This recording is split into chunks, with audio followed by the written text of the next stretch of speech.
Hello बच्चों, Sonu math classes में आप लोग का स्वागत है। आज हम 10 क्लास के हिंदी वाणिका भाग 2 का आज हम पाठ और लेखक का नाम बताएंगे।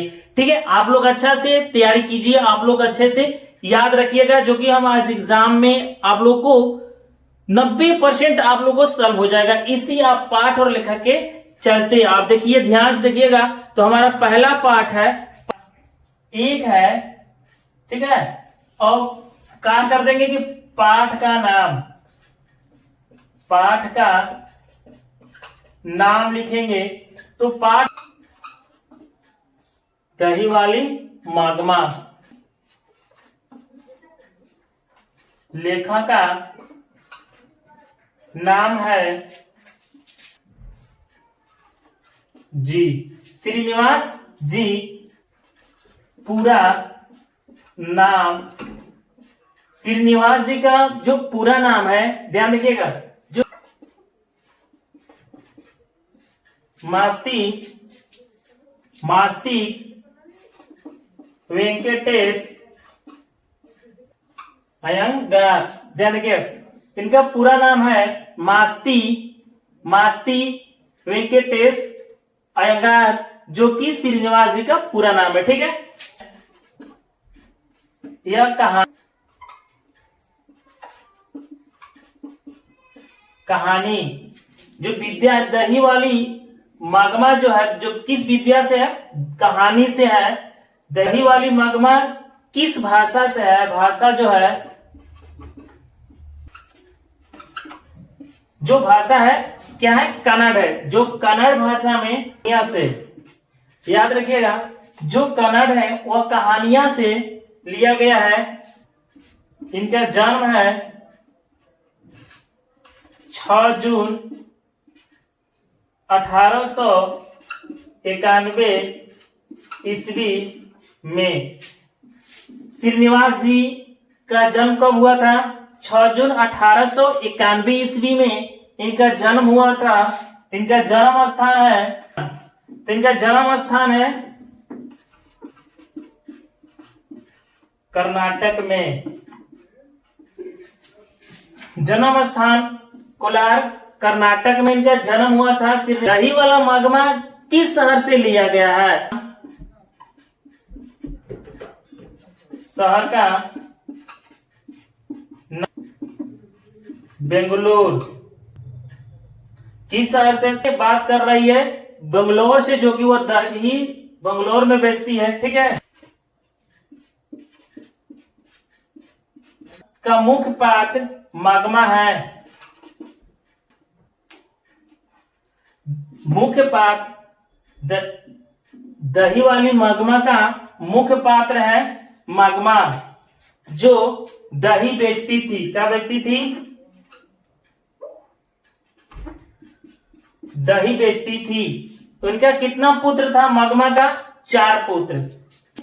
मागमा वाला देखिए, दही वाली मागमा का मुख्य पात्र मागमा है, जो मागमा क्या बेचती थी? दही बेचती थी। इनका परिवार कितना था? 4 परिवार था।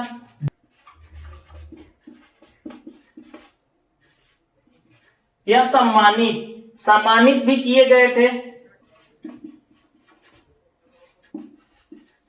अकादमी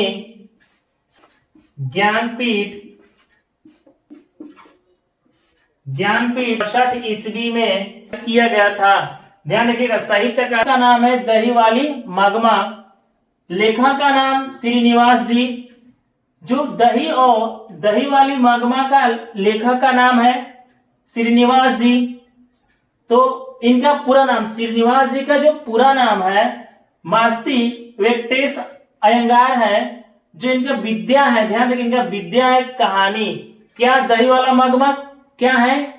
पाठ जो है क्या है? कविता नहीं है, कहानी है। ठीक है, याद रखिएगा। और यह कहानी जो दही वाली मागमा किस भाषा से लिया गया है? तो कन्नड़ भाषा से लिया गया। कहां से लिया गया है? कन्नड़ भाषा से, जो कहानियां से है, जो, ठीक है, कहानियां जो है लिया गया है। इनका जन्म 6 जून 1891 में ईस्वी में हुआ था। इनका जन्म स्थान, श्रीनिवास जी का जन्म स्थान है कोलार, कर्नाटक में।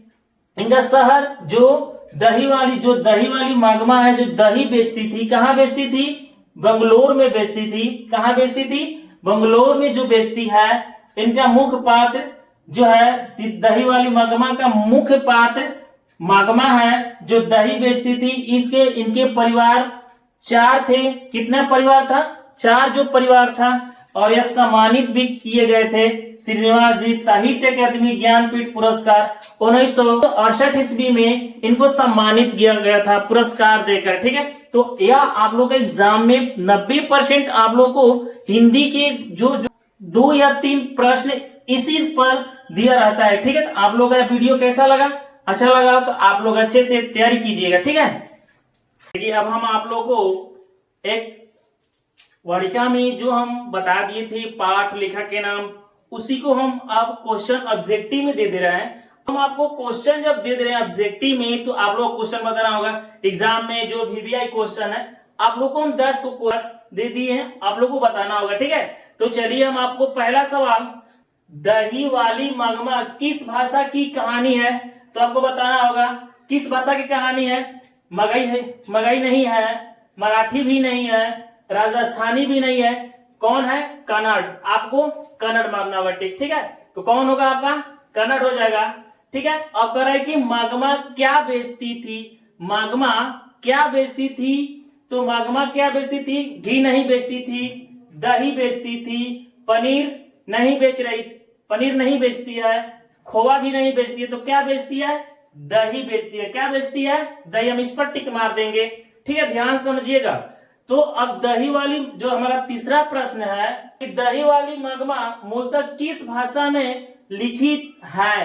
तो देखिए इसमें 2 प्रश्न है। इसमें कहानी किस भाषा में है और कह रहा है कि लिखित मूलतः किस भाषा में है। तो आपको बताना होगा तमिल, तमिल तो नहीं है, कन्नड़, कन्नड़ भाषा में है, तेलुगु, तेलुगु भी नहीं है, और मलयास, मलयास भाषा भी नहीं। तो हम कौन मारेंगे? आपको यह मार देंगे कन्नड़, कन्नड़ भाषा में जो लिखित है। ठीक है, कौन? दही वाली मागमा। श्रीनिवास का पूरा नाम क्या है? तो हम जो आप लोगों को पाठ जब बताए थे, उसमें तो हम बताए थे कि श्रीनिवास जी का पूरा नाम क्या है। तो श्रीनिवास जी का पूरा नाम क्या है? सांवर, दैया भी नहीं नाम इनका, सुजाता भी नहीं नाम है, वेंकटेश अयंगार यह भी है, यह सतकोड़ी होता है या नहीं है? तो हमारे कौन होगा इसमें? यह होगा। ठीक है, तो हमारा श्रीनिवास जी का पूरा नाम मास्ती वेंकटेश अयंगार है, जो कि हमारे इनका पूरा नाम है। ठीक है, आप लोग कॉन्फर्म तो हम पूरा याद रखिएगा, हमारे यह VVI सवाल है। ठीक है, वाली मागमा कहानी का कथावाचन कहां से है? यह कथावाचन दही वाली मागमा कहां से लिया गया है? तो आपको बताना होगा पटना से, पटना से तो नहीं, दिल्ली में भी नहीं, बंगलुरु, बंगलुरु से लिया गया है, और कलकत्ता, कलकत्ता में नहीं। ठीक है, तो हमारा क्या लिखेंगे? मार देंगे बंगलुरु, याद रखिएगा। और दही वाला क्वेश्चन है, दही वाली मागमा कहानी का मुख्य पात्र कौन है? तो दही वाली मागमा का मुख्य पात्र कौन है? लक्ष्मी, लक्ष्मी नहीं है, मागमा, मागमा है, पपाती नहीं है, और सीता नहीं है। तो हमारा कौन होगा? मागमा। ठीक है, अब हम 7 प्रश्न देखेंगे। मागमा के परिवार के कुल कितने सदस्य थे? मागमा के घर में, परिवार में कितने सदस्य थे?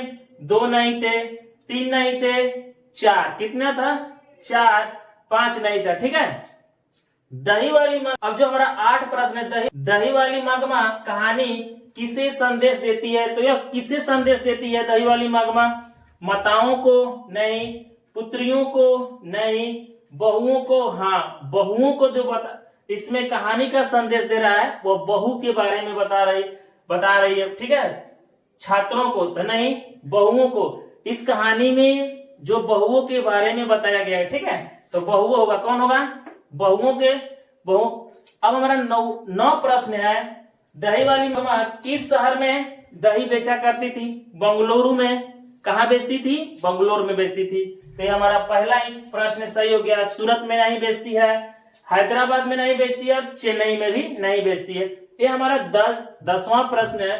कौन सा नजमा मागमा की कौन थी? आप लोग कमेंट में बताइएगा ठीक है, तो ये हमारा अंतिम सवाल 10 प्रश्न है जो VVI क्वेश्चन है, इंपॉर्टेंट सवाल है। ठीक है, इंपॉर्टेंट सवाल आप लोग अच्छा से तैयारी कीजिए और आप लोग को एग्जाम में हमेशा आता रहेगा। ठीक है, तो आप लोग यह वीडियो आप लोग कैसा लगा, बहुत अच्छा लगा होगा तो आप लोग इसी तरह से हमारे चैनल को सब्सक्राइब करते रहिए और देखते रहिए। ठीक है।